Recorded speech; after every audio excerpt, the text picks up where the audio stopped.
relações familiares e suas dificuldades.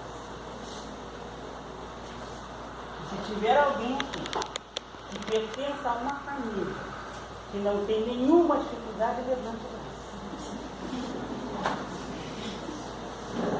Meus irmãos, o conceito espírita de família já vai nos dar o grau de dificuldade que todos temos dentro da nossa família. Joana de Anjos, através de Valdo Franco, diz assim que família, olha só que conceito, né? É o grupo de espíritos normalmente necessitados, desajustados, em compromisso inadiável para a reparação através da reencarnação. Então, espíritos normalmente necessitados, todos somos. Desajustados também. Em compromisso inadiável. Não podemos mais adiar a possibilidade de viver bem, em paz, amando e perdoando os que estão ao nosso lado. Porque é fácil demais amar e perdoar quem não convive conosco, quem não nos conhece. E nós ouvimos aquela pessoa que às vezes nos relata problemas e dificuldades imensas. É muito fácil tratar bem, perdoar e até dizer que amamos. Mas é lá dentro do nosso lar, em família, que vamos ter que fazer as reparações necessárias. E esse convite que a doutrina espírita nos faz, através de Allan Kardec, ele pergunta aos espíritos superiores qual seria para a sociedade o resultado do relaxamento dos laços de família, se não houvessem mais famílias, fossem relaxando até desaparecer. E os espíritos superiores respondem: uma recrudescência do egoísmo, trocando em miúdos, falando o nosso português do cotidiano, quer dizer, um aumento intenso do egoísmo nas criaturas humanas. O que quer dizer, em outras palavras, que nós, egoístas, ainda somos e nos reconhecemos. E dentro do nosso lar, quem não conhece aquela pessoa individualista, comodista, exclusivista, que está lá ao nosso lado e que procede junto da nossa família com aquela pessoa que não percebe o que muitos fazem, muito, demais até, precisando de auxílio, de ajuda. E lá dentro daquele lugar, aquela pessoa que não percebe, ela só vê o quê? O que o egoísta só vê? Ele só trata do quê? Dos seus interesses, das suas necessidades e desejos. Então, como ele não percebe que o outro necessita, ele está sempre a exigir a atenção que acha que merece. Esse é o comodista, o exclusivista e o egoísta em ação. Só ele existe. Os outros até fazem parte para tratá-lo, para servi-lo. E é lá no nosso lar que moldamos o caráter e a personalidade. Na busca pela nossa evolução espiritual, as situações difíceis, as provas, sempre acontecem. E nós temos que superar. É lá que necessitamos, embora que na maioria das vezes nem percebamos, abrir espaço para o diálogo fraterno, amigo, sabendo como o outro está, o que precisam, aquilo que os nossos pais faziam quando chegavam da escola, da rua. O que aconteceu? Como é que foi lá hoje? É tão importante na hora da mesa. Hoje é mais difícil todos se encontrarem na hora de uma refeição. Mas quando estamos juntos, em vez de estarmos com aquela TV enorme aberta lá, mostrando várias situações nem sempre tão boas, vamos olhar para dentro de nós, para dentro dos olhos de nossos filhos e ver o que eles gostariam de falar. Vamos saber como é que foi o dia deles, do nosso companheiro, da nossa companheira. Porque a pessoa que só critica o outro, só nota e ressalta os defeitos de quem está ao seu lado, jamais vê, não tem tempo para isso, os próprios defeitos. Não tem tempo para ver que também tem defeitos. E todos nós temos defeitos, é o que mais temos. Claro que já temos alguns predicados, algumas virtudes, mas defeitos é o que mais temos. A paciência e a espiritualidade no lar, tão necessárias, devem iniciar sempre com a prática do quê? Do Evangelho no lar. Olha só. Para que a família viva em harmonia, para que superemos as nossas dificuldades. Se começarmos o nosso Evangelho no lar, que inicia sempre com uma oração, com uma prece. A prece, podemos ficar confiantes que ela sempre acalma, pacifica aqueles mais impulsivos, mais nervosos. Também sabemos que a prece nem sempre vai modificar aquilo que gostaríamos que fosse modificado, porque somos nós que temos que modificar. Mas a prece sempre nos modifica. A nós mesmos ficamos melhor, mais tranquilos, né? Ajudando-nos a ver e a entender os acontecimentos por um outro ângulo, mais razoável, e é isso que importa. Importante também sabermos que os cientistas pesquisaram, estudaram e descobriram que a prece é uma terapia que ela aumenta a nossa capacidade ou resistência imunológica. Eles consideraram dentro de um pavilhão de pessoas em fase terminal que aquelas pessoas que faziam orações, que oravam sempre, muitas se curavam. Muitas saíram dali para um outro estágio de recuperação e se curavam daquela doença que ia levá-los. Por quê? O que dizia Jesus quando conseguia curar muitos de nós? A tua fé te curou, não é mesmo? Então, se Jesus dizia isso, ele sabia que o Evangelho, Jesus como nosso terapeuta, que nos fala com tanta doçura, nós vamos ter dentro de nossa casa o lenitivo, o objetivo, a meta de buscarmos a nossa cura.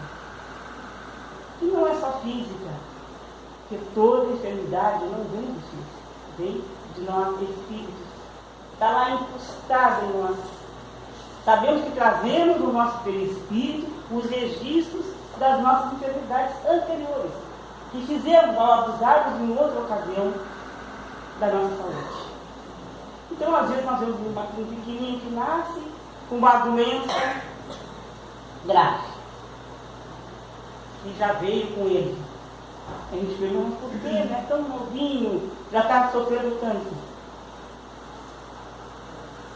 Hoje ele sofre as consequências de um corpinho pequenininho de um espírito que numa outra ocasião, numa outra encarnação, abusou da comida, do álcool, da drogadição, enfim, da falta de comunicação, de diálogo, daquela pessoa que vivia muito só, para não se envolver com os problemas alheios.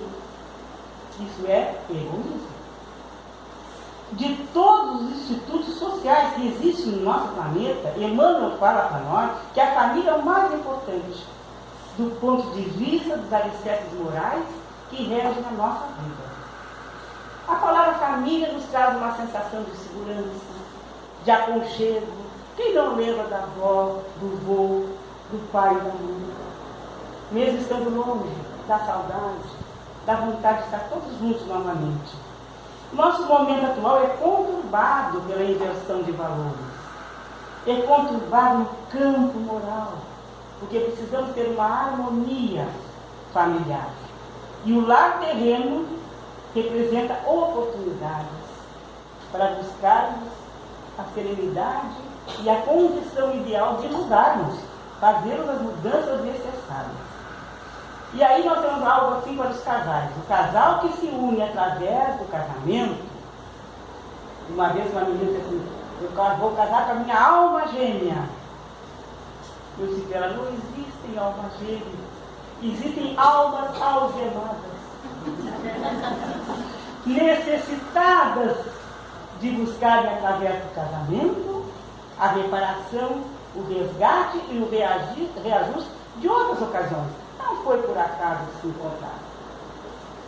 E para superarmos as divergências na família e superarmos e começarmos a adotar uma plenitude sem tanto egoísmo, nós temos que colocar um pronome pessoal. Em vez do eu, o nós. Isso é importante, porque nós nem podemos ser felizes vendo às vezes tantos ao nosso lado infelizes. A felicidade nossa depende da felicidade dos outros também. Quem fica feliz vendo alguém triste, mal mesmo, né? E às vezes algumas pessoas perguntam assim, como ser feliz no casamento? Já me fizeram várias vezes essa pergunta. Eu digo assim, seja feliz antes dele. Porque a felicidade não pode depender do outro. Tem que estar dentro de nós e depender de nós mesmos. Porque se for depender do outro, vamos estar sempre no alto e baixo. Se o outro está bem, eu estou bem. Se o outro está feliz, eu estou feliz. Não é assim? Não, nós temos que estar felizes conosco mesmo. Porque Jesus diz assim, ó, amar a Deus sobre todas as coisas e ao próximo como a ti mesmo. Se nós não nos amarmos, como vamos amar o outro? Então a felicidade é uma realização pessoal. Não pode depender de ninguém, só de nós. Aprender que a luta em família é um problema fundamental. É uma luta pela paz. É uma luta ao inverso da guerra, né? Uma luta pela paz.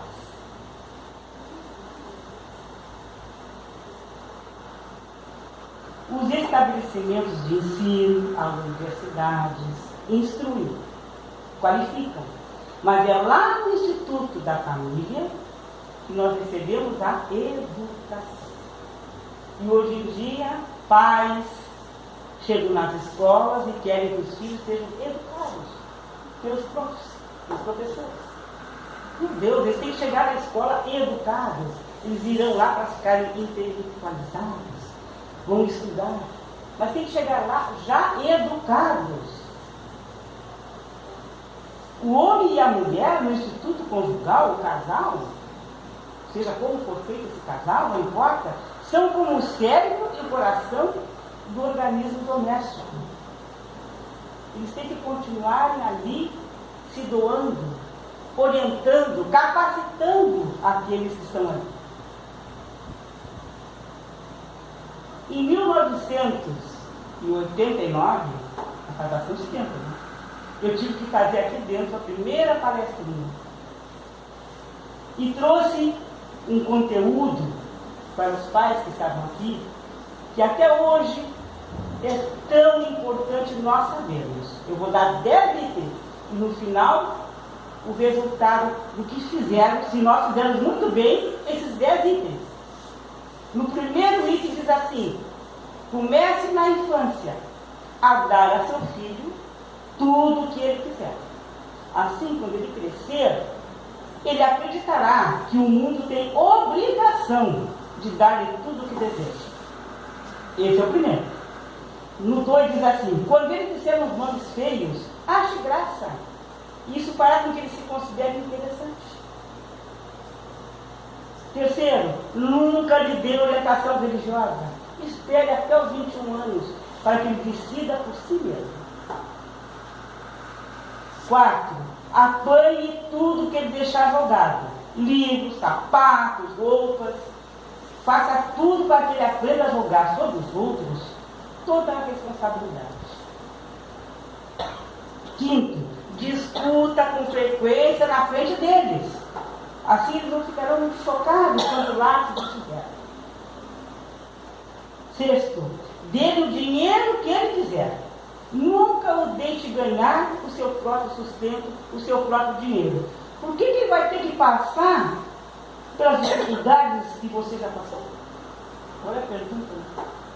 Sétimo, satisfaça todos os seus desejos de comida, bebida, conforto. Negar pode acarretar frustrações prejudiciais. Oitavo, olha que importante esse.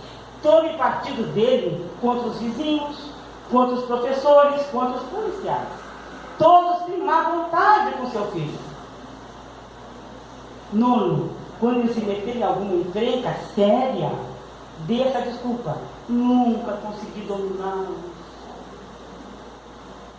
E no 10º, ele diz o seguinte: prepare-se para uma vida de desgostos. É seu merecido destino. Pensem bem, minha gente. É uma inversão total de valores que nós vemos aí os pais dando coisas materiais para substituir a boa palavra, o bom diálogo, o exemplo que temos que dar.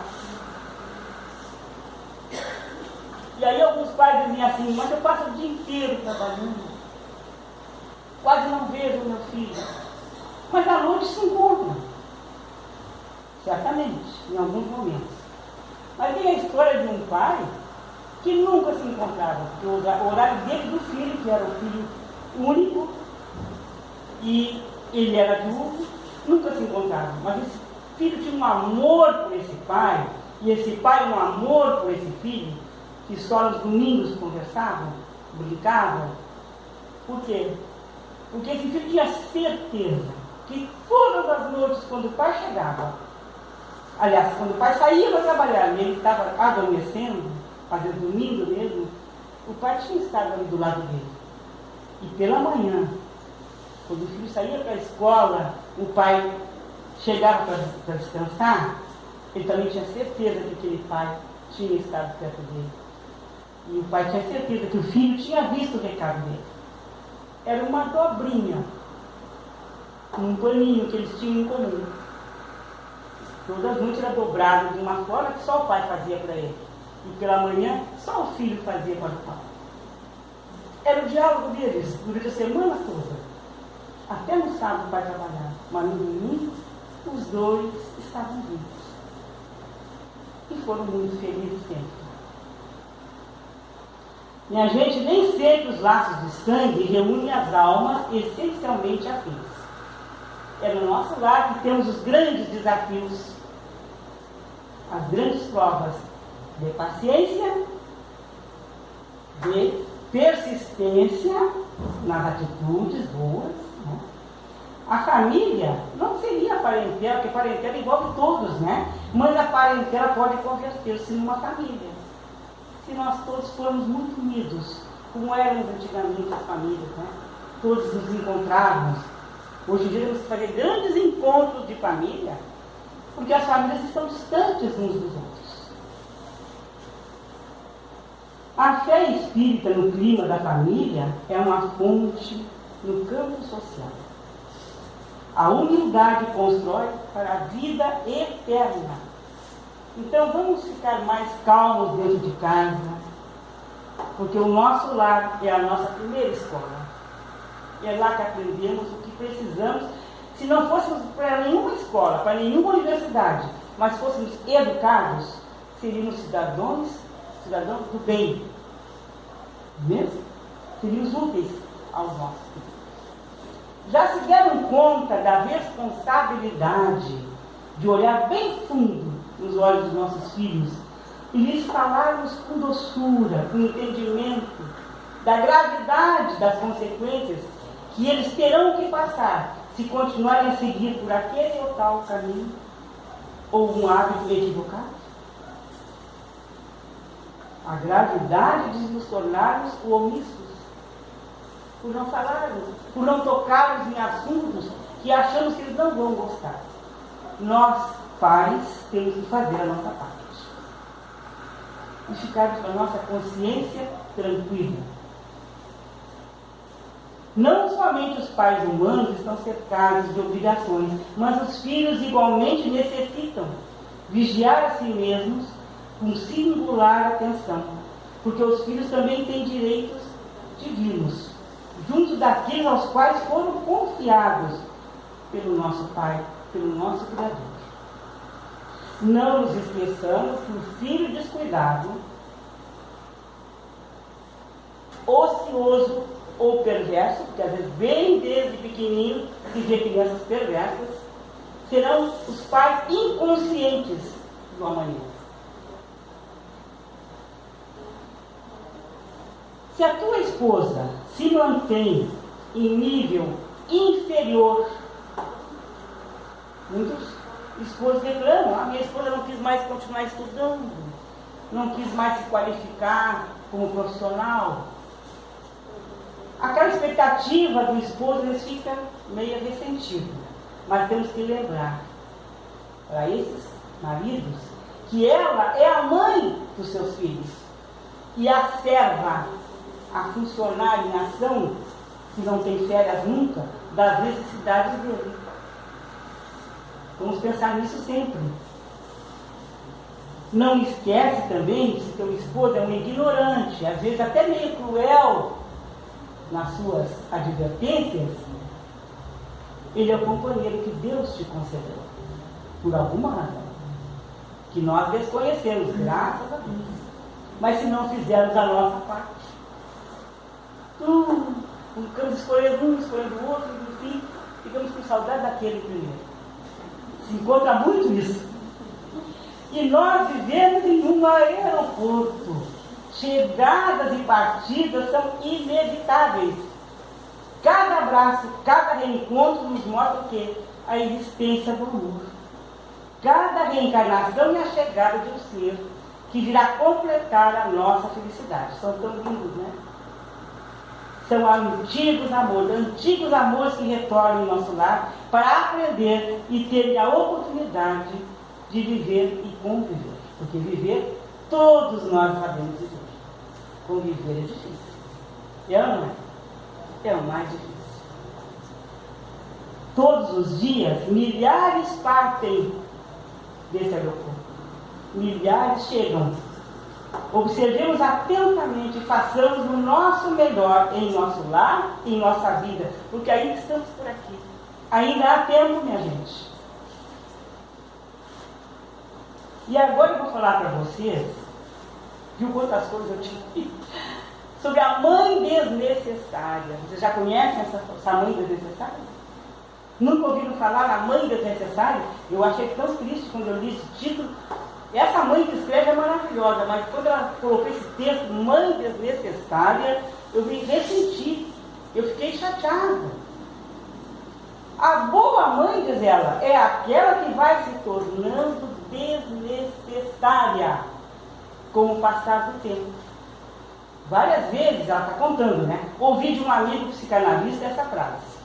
E ela sempre me soou estranha. Até agora. Agora que a minha filha completou 18 anos e começa a querer dar o seu voo sozinha, né? Chegou a hora de reprimir de vez esse impulso materno, paterno. Às vezes não é só a mãe que é desnecessária, né? O pai também tem que se tornar desnecessário. Chegou a hora então de reprimir esse impulso. Queremos sempre a nossa cria embaixo das nossas asas, protegida de todos os erros, tristezas e perigos. Uma batalha muito grande, hercúlea. Quando começa a esmorecer na luta para controlar a supermãe que todos nós temos dentro de nós, lembro logo da frase absolutamente clara. Porque se eu fiz o meu trabalho certinho, correto, eu posso e devo me tornar desnecessária. Para quê? Antes que alguma mãe apressada me acuse de desamor, eu explico o que significa isso. Ser desnecessária é não deixar que o amor incondicional de mãe, que sempre existirá, provoque vício ou dependência nos nossos filhos, como se fosse uma droga, a ponto de eles não conseguirem ser independentes, confiantes, e autônomos. Olha que lindo ser mãe desnecessária.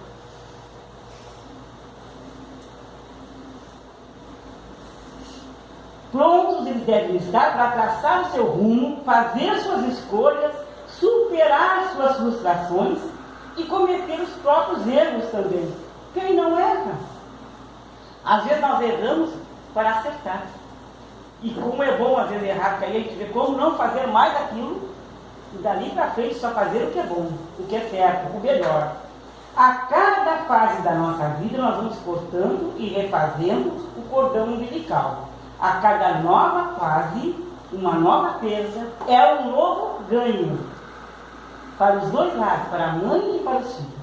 Porque o amor é um processo de libertação permanente. E esse vínculo não para de se transformar ao longo da nossa vida. Até o dia que os filhos se tornam adultos, constituem a própria família e recomeçam o ciclo da mãe desnecessária. O que eles precisam ter certeza é de que nós estamos lá, firmes na concordância ou na divergência, no sucesso ou no fracasso deles. Estaremos sempre lá, aguardando para o aconchego, para o abraço apertado, para o conforto das horas difíceis. Pai e mãe, solidários, criam filhos para serem livres. E esse é o maior desafio e principal da nossa missão de paz. E ao aprendermos a ser desnecessários, nos transformamos em porto seguro para quando eles decidirem atacar novamente. Dê a quem você ama, olha só essa frase de Dalai Lama para finalizar. Dê a quem você ama asas para voar, raízes para voltar e motivos para ficar. E agora, nessa última parte, eu quero falar para a nossa família Novo Horizonte. Todos nós aqui trabalhadores, eu me incluo, vamos dizer assim, hoje eu sou a mais velha, né? 80 já estou sendo a mais velha. Eu penso assim, eu tenho que me tornar necessário quanto antes. E esses jovens que estão chegando, trabalhadores, precisam serem alicerçados, serem confiantes que eles podem e devem fazer um trabalho, terem a liberdade de fazer o melhor, muito melhor do que nós. Se comprometerem com o nosso lar no horizonte. Vocês todos que aqui estão, são sempre convidados a chegar na casa, estudarem conosco, porque através do conhecimento nós vamos nos libertando para a ação, para trabalharmos e fazermos o melhor que todos nós podemos fazer. E delegando, porque ninguém é eterno, né? Nós vamos fazendo com que esse lar no horizonte continue próspero, cada vez melhor, fazendo aquilo que é possível. Jamais desistir, porque desistir, minha gente, é o mais fácil.